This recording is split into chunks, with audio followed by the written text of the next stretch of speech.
அனைவருக்கும் வணக்கம். இன்னைக்கு வந்து திரு துரைமுருகன் அவர்கள், திமுகவுடைய மூத்த தலைவர் துரைமுருகன் அவர் வந்து காவேரி விவகாரத்துல நீங்க தெரிஞ்சுட்டு பேசுங்க அப்படின்னு சொல்லியிருக்காரு. முதல்ல காவேரி விவகாரத்துல திமுக வந்து தமிழகத்துக்கும் தமிழக மக்களுக்கும் செய்த துரோகத்தையே நம்ம வந்து பட்டியலிட்டா அது ஒரு புக்கையே போடலாம். ஏன்னா நிறைய அவர் நினைச்சிட்டு இருக்கிறாரு யாருக்கும் தெரியாது, இந்த காலத்துல இன்னைக்கு இருக்கிற தலைமுறை எல்லாம் மறந்துருப்பாங்கன்னு சொல்லிட்டு. 1970 இருந்து இப்போ வரைக்கும் எடுத்துக்கிட்டால் அவ்வளவு துரோகங்கள் இன்னைக்கு காவேரி விவகாரத்துல இவ்வளவு மோசமா போய் நிக்கிறதுக்கு காரணமே திமுக தான். அதை நம்ம திரும்பவும் சொன்னாதான் அவருக்கு ஞாபகம் இருக்குன்னு நினைக்கிறோம். 1970 என்ன நடந்துச்சு? 1970 சட்டசபையிலே கூறினால் இப்ப ஹேமாவதி அணை கட்டுவதால் எங்களுக்கு எந்த ஆட்சேபமும் இல்லைன்னு கூறினார். ஸோ அதற்கப்புறம் தானே நான்கு அணைகளை ஹேமாவதி, கபினி, ஆரங்கி போன்ற அனைத்து 4 அணைகளை கர்நாடகம் கட்டியது. ஸோ அப்போ வந்து என்ன பண்ணிட்டாங்க, 1971 அப்ப இருந்த சட்டத்தை ஆர்டிகல் 131 படி நம்ம வந்து உச்ச நீதிமன்றத்துல காவிரி உரிமையை கோரி நம்ம போட்ட சட்டத்தை எதை யாரு சொன்ன அழுத்தத்தின் பேர்ல, அப்ப இருந்த ஒன்றிய அரசின் அழுத்தத்தின் பேர்ல திரு கருணாநிதி அவர்கள் யாருக்கும் சொல்லாமல் வாபஸ் வாங்கினார். 1974 அந்த 50 வருஷம் இவ்வளவு பிரச்சனை நடுவில் இருந்துச்சு. இவ்வளவு பிரச்சனைக்கு நடுவுலயும் வந்து 1974 அந்த 50 வருஷ கான்ட்ராக்டை புதுப்பிக்காமல் விட்டார். இது மாதிரி பல துரோகத்தை திரு கருணாநிதி அவர் செஞ்சிருக்கிறார். 2007 இந்த தீர்ப்பு வந்துச்சு, காவிரி ஆணையம் தீர்ப்பு வந்துச்சு. வந்த பிறகு அதை வந்து கெசட்ல பப்ளிஷ் பண்ண கிட்டத்தட்ட அவர்களுடைய ஆட்சி இருந்துச்சு. அவர்கள் ஒன்றியா இருந்து அவருடைய கூட்டணி கட்சியின் ஆட்சி இருந்துச்சு. அவரால் கொண்டு வர முடியலையே. 2013 தானே அம்மையார் ஜெயலலிதா அவர்கள் கடுமையாக போராடி உச்சநீதிமன்றம் போய் அவர் வந்து வாங்கி கொடுத்தாங்க. காவேரி விவகாரத்துல திமுக செய்த அனைத்து துரோகங்களுக்கும் ஒரே சாட்சி திரு துரைமுருகன் அவர் தான். அவருக்கு எல்லாமே தெரியும். அவருக்கு திமுக செய்த துரோகம், திரு கருணாநிதி அவர்கள் எதற்காக விட்டு கொடுத்தார், அவருடைய குடும்ப சொத்து, திமுகவுடைய குடும்ப சொத்து அப்ப இருந்து பெங்களூரை சுற்றியே பதுக்கி வைக்கப்பட்டுள்ளது. ஸோ அந்த சொத்துக்களை காப்பாற்றுவதற்காக அவர் எப்பயுமே வந்து திமுக தலைவர் கருணாநிதியும் அவர்கள் குடும்பமும் வந்து கர்நாடகா வந்து ரொம்ப இணக்கமா போவாங்க. கர்நாடகிட்ட ரொம்ப இணக்கமாக கர்நாடகத்துக்கு எல்லாத்தையும் விட்டு கொடுத்தும் போவாங்க. அதுக்கு முக்கிய காரணம் திமுகவுடைய அனைத்து சொத்துக்களும் பெங்களூர். ஏன்னா இங்க இருந்தா யாருக்கும் தெரிஞ்சிடும்ல, இங்க அந்த தெருவில் வீடு வச்சிருக்காரு, இங்க ஃபேக்டரி வச்சிருக்காரு, அங்க பில்டிங் வச்சிருக்காருன்னா எல்லாருக்கும் தெரிஞ்சிடும். அதனால கர்நாடகாவும் பெங்களூரை சுத்தி இருக்கிற பல பகுதியிலும் அவருடைய குடும்ப சொத்துக்கள் பதுக்கப்பட்டுள்ளது. அப்ப இருந்தே திட்டமிட்டு பதுக்கிய சொத்துக்களை காப்பாற்றுவதற்காக தமிழக உரிமையை வந்து எப்பயுமே கருணாநிதி அவர்கள் அடமானம் வச்சிருக்கிறார். எல்லா நேரங்களிலும் துரைமுருகன் அவர்களுக்கு மறந்துருச்சா, 1998 அப்ப இருந்த 4 மாநிலங்களும் சேர்ந்து அப்போ வந்து காவேரி ஆணையம் அமைப்பதற்கான கூட்டம் நடைபெறுச்சு. அப்போ வந்து காவேரி நடுவர்மன்றம் போடும் உத்தரவை கர்நாடகம் கேட்காத பட்சத்துல பிரதமர் தலைவரான காவேரி ஆணையமே இந்த வந்து மொத்தமாக கர்நாடக அனைத்து அணைகளையும் கண்ட்ரோல் பண்ணணும்னு சொல்லி ஒரு ஷரத்து இருந்துச்சு. அந்த கண்டிஷனை ரிமூவ் பண்றதுக்கு திரு கருணாநிதி அவர்கள் ஏன் அலோவ் பண்ணார்? அப்ப அம்மையார் புரட்சித் தலைவர் ஜெயலலிதா அவர்களே சொன்னாங்க, காவேரி ஆணையம் ஒரு பல்லு இல்லாத ஆணையம், இந்த கண்டிஷன் எடுத்த பிறகு அது பல்லு இல்லாத ஆணையம் சொன்னாங்க. எதற்காக அந்த கண்டிஷன் எடுத்தார்? அந்த கண்டிஷன் அப்ப அவருடைய கண்ட்ரோல்ல முழுசா இருந்துச்சு. அவர் சப்போர்ட்ல இருக்கிற ஒன்றிய அரசு இருந்துச்சு, அவர் சப்போர்ட்ல இருக்கிற அவருடைய அரசு இங்க இருந்துச்சு. எல்லாத்தையும் இருக்கிற போது திரு துரைமுருகன் அவர் பக்கத்துல உட்கார்ந்து அவர் தான் அதுக்கு முழு சாட்சியாக இருந்தார். அப்ப புரட்சித் தலைவர் அம்மா ஜெயலலிதா அவங்களே சொல்லியிருக்காங்க, இது இப்ப இந்த கண்டிஷன் இல்லாமல் காவேரி ஆணையம் ஒரு பல்லு இல்லாத ஆணையம் சொல்லியிருக்காரு. ஸோ காவேரி விவகாரத்தில் திமுக செய்த அனைத்து துரோகங்களுக்கும் இன்னைக்கு இருக்க ஒரே சாட்சி திரு துரைமுருகன் தான். ஸோ அவரை வச்சு சும்மா ஒரு 4 வார்த்தை பேச வச்சுட்டு இவங்க இன்னைக்கு இருக்க தலைமுறை எல்லாம் மறந்துடுவான்னு வச்சிருக்காங்க. இன்னைக்கு இருக்கிற தலைமுறை அனைவரும் திமுக காவேரி விவகாரத்தில் தமிழகம் செய்த அனைத்து துரோகங்களையும் செஞ்சு நம்ம கண்டிப்பா மறக்க கூடாது. அதற்காக இப்போ வந்து எல்லாருக்கும் இது சொல்லணும். 1971 அவர் பிடபிள்யூ மினிஸ்டர் இருந்தார். திரு கருணாநிதி அவர்கள் பிடபிள்யூ மினிஸ்டர் இருக்கப்ப காவிரி விவகாரங்கள் தொடர்பாக ஒன்றிய அரசுல ஒரு கூட்டம் நடந்துச்சு. இதுவரை அந்த கூட்டத்தில் அவர் என்ன பேசினார், அங்க என்ன ஒப்புக்கொண்டார், அங்க உள்ள என்ன நடந்துச்சுன்னு இதுவரைக்கும் யாருக்கும் அவர் தெரிவிக்கப்படவில்லை. அப்போ அது பெரிய சர்ச்சையாக அப்போ எல்லா பத்திரிகைகளும் வந்துச்சு. அவர் வந்து 1968 அவர் அந்த காவிரி விவகாரத்துல அந்த கூட்டத்துல டெல்லியில கலந்து கொண்டு என்ன பேசினார், என்ன ஒத்துக்கிட்டார், என்ன வெளியில வந்து எதுவுமே இது வரைக்கும் டிஸ்க்ளோஸே பண்ணல. ஸோ 1968 அவர் பிடபிள்யூ மினிஸ்டர் இருந்து ஆரம்பிச்சு 70 அவர் வந்து சட்டசபையில ஹேமாவதி அணைக்கு எந்த ஆட்சியும் தெரிவிக்காமல் இருந்தது. அப்படி ஆரம்பிச்சால் இப்போ வரைக்கும் காவிரி விவகாரத்தில் அனைத்து துரோகத்தையும் காவிரி விவகாரத்தில் இன்னைக்கு அந்த பகுதி விவசாயிகள் நமக்கு இன்னைக்கு தமிழக விவசாயிகள் அனைவரும் கஷ்டப்படுறதுக்கு ஒரே காரணம் திமுகவும் அதன் தலைவர் கருணாநிதி. அதற்கு ஒரே சாட்சி திரு துரைமுருகன் அவர்கள் தான். இதுக்கு எந்த மாற்று கருத்தும் கிடையாது. இது எல்லாருக்கும் ரெக்கார்டரா டேட்டா இருக்கு, ரெக்கார்டரா எல்லாருக்கும் தெரியும். ஒவ்வொரு நாளும் எதற்காக 71 அவ்வளவு பெரிய பிரச்சனை இருந்துச்சு. அப்ப அந்த வழக்கையும் வாபஸ் பெற்றார். அப்புறம் ஏன் 74 அந்த அந்த அக்ரிமெண்ட்டை புதுப்பிக்கல? 50 வருஷம் அக்ரிமெண்ட்டை ஏன் புதுப்பிக்கல? ஸோ எல்லா இவ்வளோ பிரச்சனைகள் நடுவில் அந்த வழக்கையும் வாபஸ் பெற்று விட்டு அந்த அக்ரிமெண்ட்டும் புதுப்பிக்கலாம். ஒரே ஒன்று அப்போது இருந்து ஏகப்பட்ட ஊழல். அந்த ஊழலை வைத்து அவர் வந்து அவரை அப்போ இருந்த ஒன்றிய அரசு மிரட்டியது. அதன் மிரட்டலின் காரணமாக அவள் அனைத்திற்கும் பணிந்து அவங்க சொல்லுவதை பொட்டிப்பாவ மாதிரி கேட்டார் கருணாநிதி. அவருடைய சொந்த விஷயத்தில் என்னைக்குமே அவர் சொந்த விஷயத்தில் என்னைக்குன்னா அவங்களை விட்டு கொடுத்துருவார். ஒன்றும் இல்லை, 2007 அது நமக்கு அந்த தீர்ப்பு வந்துச்சு. காவிரி விவகாரத்தில் காவிரி ஆணையம் அமைக்கிறதுக்கான தீர்ப்பு வந்துச்சு. கெசட்லயே வெளியிடல. 2009 அவங்க வந்து போய் சண்டை போட்டு ராஜா அவர்களுக்கு மந்திரி பதவி கொடுக்கறதுக்கு முன்னாடி தலைகீழாக நின்று போய் டெல்லியில போய் உட்காந்து 2 நாட்கள் எதுவுமே சாப்பிடாமல் திரும்ப எங்களுக்கு சரியாக மரியாதையாக பேசவில்லைன்னு சொல்லிட்டு கோச்சிட்டு வந்தவர் தானே. இதே மாதிரி காவிரி விவகாரத்தில் 2007 போய் நாங்கள் எங்களுக்கு கெசட்ல நீங்க பப்ளிஷ் பண்ணலன்னா நாங்க வந்து எங்களை மரியாதை நடத்தலைன்னா அப்படின்னு கோச்சிட்டு வந்துட்டு வந்தானே. ஸோ அது அமைச்சர் தரலன்னோட 2 நாள் போய் உட்காந்து அப்படியே பயங்கரமா அழுது திரு கருணாநிதி அவர் 2 நாள் நடந்த நாடகம் எல்லாம் தெரியும். காங்கிரஸ்ல யாருமே அப்புறம் அவர் கூப்பிட்டு பேசக்கூட இல்லை. பேசலன்னு திரும்ப கோச்சிட்டு வந்தார்.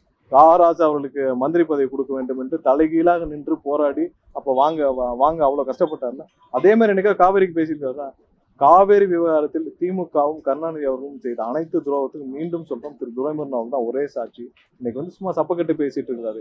இன்னைக்கு இருக்கிற தலைமுறை அனைவரும் இன்னைக்கு காவேரி விவகாரத்தில் என்ன நடந்ததுன்னு அனைவரும் தெரிஞ்சு கொள்ள வேண்டும், போய் படிக்க வேண்டும்.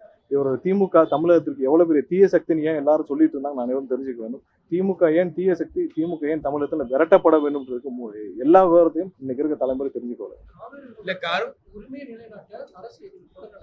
கண்டிப்பா சட்ட போராட்டம் தான், எந்த காம்ப்ரமைஸும் கிடையாது. சட்ட போராட்டம் ஒன்றுதான் நமக்கு ஒரே வழி. சட்ட போராட்டம் வழியாக இன்னைக்கு எல்லாம் சொல்லிட்டு இருக்காங்க, நம்ம கேட்டு பண்ண அதெல்லாம் கிடையாது. சட்ட போராட்டம் வழியாக அன்னைக்கே 1998 வந்து காவேரி நடுவர்மன்றத்தில் கொடுக்கிற ஆர்டரை வந்து கேட்கலன்னா காவிரி ஆணையமே அந்த அணையை கண்ட்ரோல் எடுத்துக்கணும்னு சொல்லிட்டு அந்த கண்டிஷன் இருந்துச்சுன்னா இன்னைக்கு இந்த பிரச்சனையே இல்லை.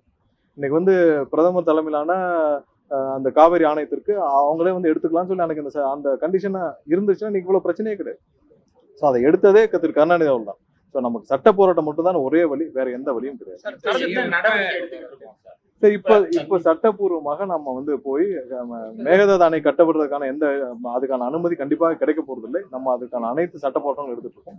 இதே நேரத்தில் நம்ம வந்து காவிரியில நமக்கு நீரை பெறுறதுக்கான வேலைகள் இல்லை. கடிதம் அனுப்புவதை விட நம்ம வந்து லீகல் உச்சநீதிமன்றத்தை நாடி உச்சநீதிமன்றமாக தான் நம்ம வந்து இதுக்கு தீர்வை தவிர வேற எந்த தீர்வும் கிடையாது. இன்னைக்கு சிஎம் கரூர் போனதை ஒட்டி இந்த மாதிரி பாலிடிக்ஸ் எல்லாம் சின்ன மேகதாது மற்ற விஷயங்கள்லாம் பொலிட்டிக்கலா அப்போசிஷன் பரப்புறாங்க. இந்த விஷயம்லாம் கண்டினியூஸா நடந்துகிட்டே இல்ல. அவங்களுக்கு முதலமைச்சர் கரூரில் போய் மக்களை சந்தித்த பிறகு அவர் அதை எதிர்கொள்ளாம இல்லாம சம்பந்தம் இல்லாம ஏதாவது பேசிட்டே இருக்காங்க. இன்னைக்கு அரசாங்கமும் மக்களிடம் நல்லா போயிட்டு இருக்கு, அரசாங்கமும் சிறப்பா செயல்பட்டு இருக்கு, எல்லாமே மக்களிடம் தெளிவா இருக்கு. ஸோ அதை எதிர்கொள்ள முடியாமல் அவங்க வந்து இன்னைக்கு தேவையில்லாமல் சம்பந்தம் இல்லாத விஷயங்கள்லாம் பேசிட்டு இருக்காங்க. அது அனைத்தும் இன்னைக்கு மக்களுக்கு தெரியும். செந்தில் பாலாஜி கூட ஒரு ட்வீட் போட்டிருக்காரு. கடந்த செப்டம்பர் 27ஆம் தேதி கரூர் நடந்த அந்த துயர சம்பவம் தொடர்பா முதலமைச்சரிடம் கேள்வி எழுப்பிய போதும் தனி விமானம் மூலம் கரூர் விவகாரத்துல அன்னைக்கு என்ன நடந்துச்சுன்னு எல்லாருக்குமே தெரியும்.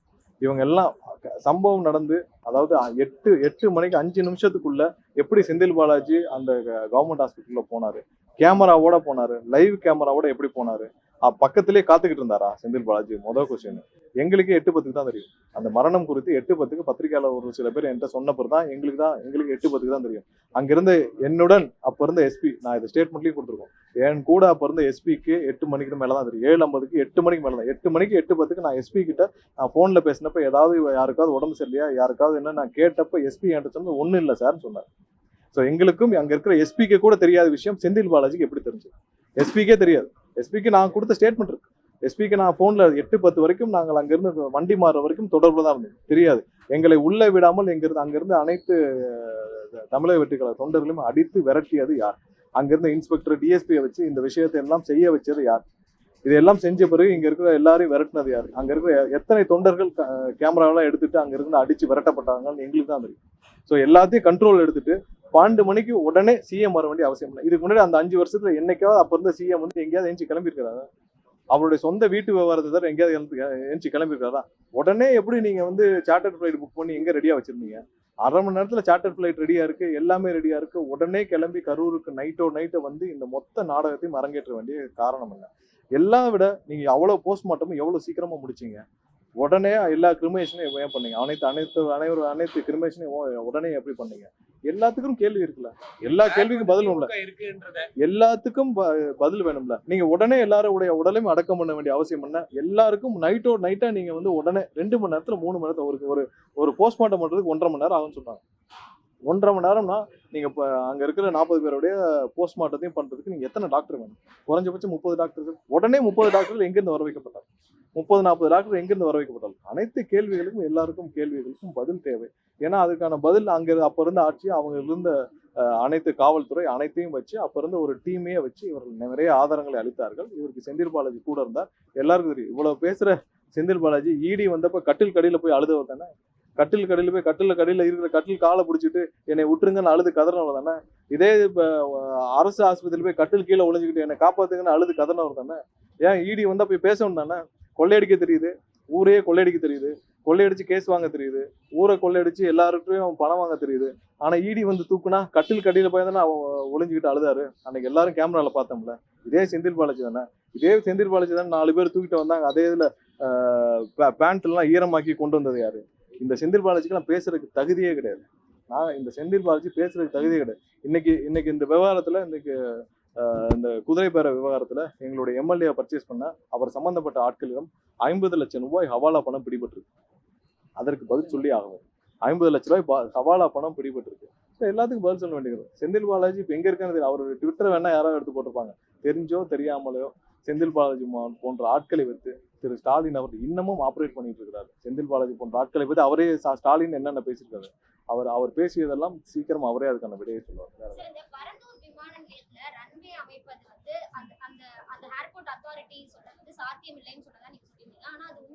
இல்ல, அதுல நிறைய விவகாரம் இருக்கு. ஏற்கனவே மச்சேந்திர கமிட்டி வச்சு ஒரு அசஸ்மெண்ட் பண்ணியிருக்காங்க. அதுல உள்ள விவகாரங்களே நிறைய வெளியிடப்படாமல் இருக்கு. நம்ம அது குறித்து விரிவாக பேசுவோம். இல்ல, அது முதலாவதாக எங்களுடைய தலைவருடைய முதல் போராட்டம் அது. அந்த போராட்டத்துல நாங்கள் என்ன பேசணுமோ அதே தான் இப்பயும் எங்களை ஸ்டாண்ட். அதுல மாற்று கருத்தே இல்ல அதுல நம்ம வந்து இல்ல அதில் அரசோட நிலைப்பாடு விரைவாக அது அறிவிக்கப்படும். ஏன்னா பரந்தூர் விவகாரத்துல அந்த மக்களோடு இருப்பதுதான் எங்களுடைய ஒரே எண்ணம், எங்களுடைய தனிப்பட்ட ஒரே எண்ணம்.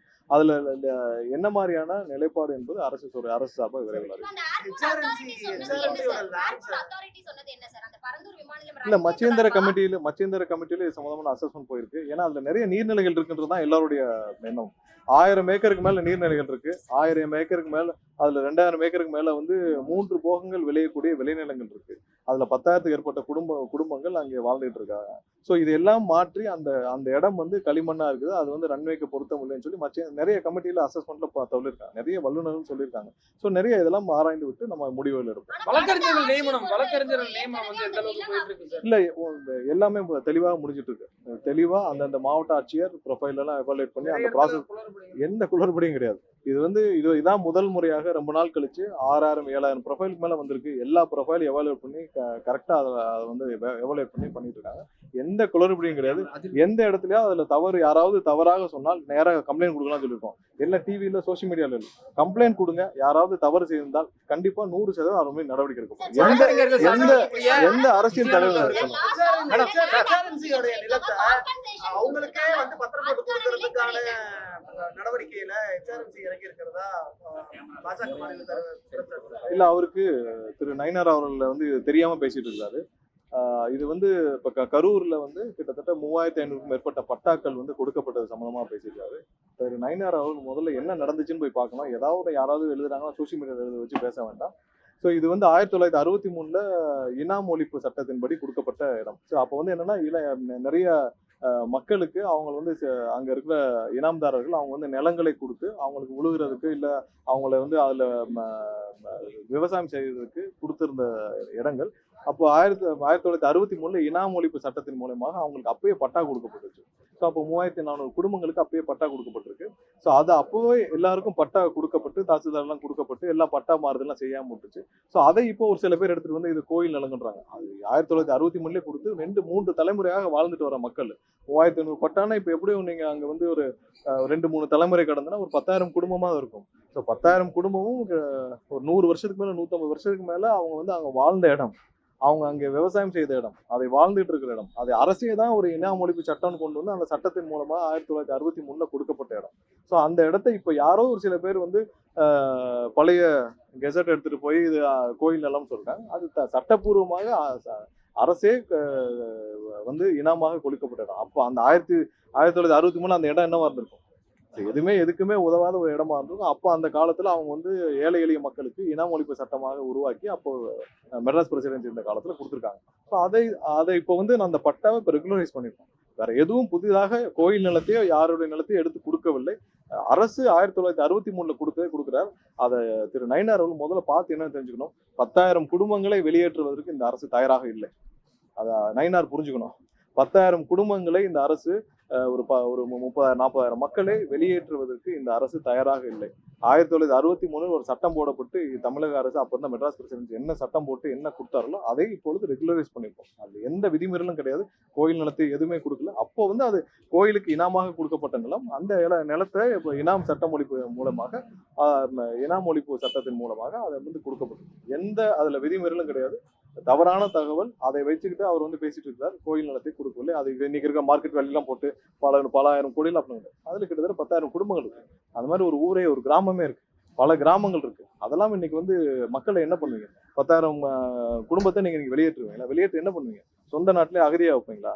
முதல்ல அவருக்கு கொஞ்சமா புரிஞ்சுக்கணும், அங்க எத்தனை பேர் வாழ்றாங்க, இந்த சட்டத்தின் பின்னாடி என்ன இருக்கு, எதனால இது கொண்டு வரப்பட்டுச்சு, எதனால பட்டா கொடுக்கப்பட்டுச்சு, இதுல என்ன பிரச்சனை இருக்குன்னு தெரிஞ்சுக்கணும். மக்கள் முக்கியமா இல்ல வேற ஏதாவது முக்கியமா? அவருக்கு என்னன்னு புரிஞ்சுக்கிட்டு பேசணும்.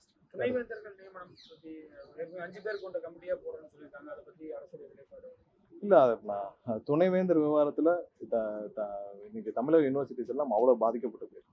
ஸோ அதை முதல்ல நம்ம ரெக்டிஃபை பண்ணணும். மற்ற எல்லா மாநிலங்களை விட இந்த மாதிரியான கவர்னர் கண்ட்ரோல் வச்சுட்டு துணைவேந்தர் நியமனத்தில் இவ்வளோ தூரம் நமக்கு அதிகமான பாதிப்பு இருக்கு. மாணவர்கள் கடுமையான பாதிக்கப்பட்டிருக்கால் நாங்கள் இது சம்பந்தமாக கண்டிப்பாக விரைவில் ஒரு முதலமைச்சர் ஒரு முடிவை எடுத்து கண்டிப்பாக சட்டப்பூர்வமாக என்ன செய்யணும்னு சொல்லி அதற்கான வேலையை கண்டிப்பாக துவக்கும்.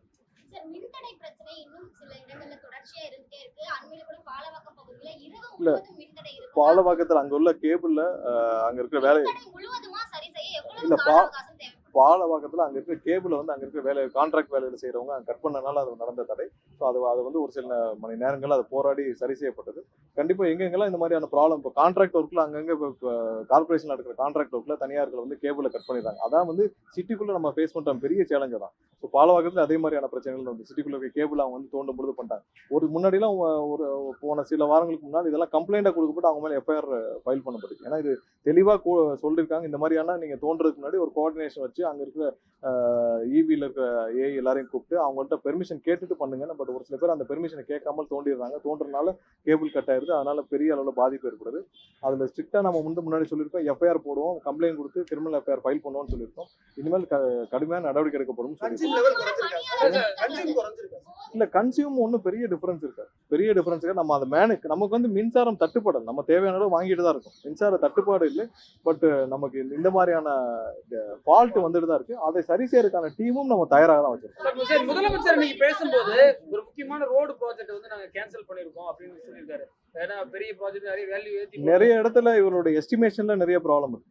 நிறைய இடத்துல தேவையில்லாமல் இப்ப எதற்காக திரு ஏவா வேலு மேல அவர் மேல வந்து வழக்கு பதிவு செய்யப்பட்டார். எல்லா இடத்துலயும் ஊழல்கள், முறைகேடுகள் தேவையில்லாத இடத்துல தேவையில்லாத ப்ராப்ளம். அதற்கான எஸ்டிமேஷன்ல அதிகப்படியான விலை நிர்ணயிக்கப்பட்டு அதெல்லாம் வந்து டெண்டர் கொடுக்கப்பட்டது. அந்த மாதிரியான டெண்டர்கள் எல்லாம் வேல்யூவேஷன் சரி செய்யப்பட்டு போறது. எல்லாமே 30% 40% மார்ஜின் வச்சு கமிஷன் வச்சா அப்புறம் வேல்யூ வேற தானே செய்யும். ஸோ அந்த மார்ஜின் எல்லாம் கம்மி பண்ணி நம்ம வந்து மக்களுடைய பணத்தை 30% 40% மார்ஜினை கம்மி பண்ணி தான் நம்ம டெண்டர் கொடுக்குறோம். நம்ம இங்க எந்த கமிஷனும் கிடையாது, எந்த மார்ஜினும் கிடையாது. ஸோ அதெல்லாம் சரி செய்யப்பட்டு கொடுக்கப்படும் டெண்டர். செந்தில் பாலாஜி சம்பந்தமா நல்ல தெளிவாகவே பேசியாச்சு. வேற ஏதாவது? நன்றி.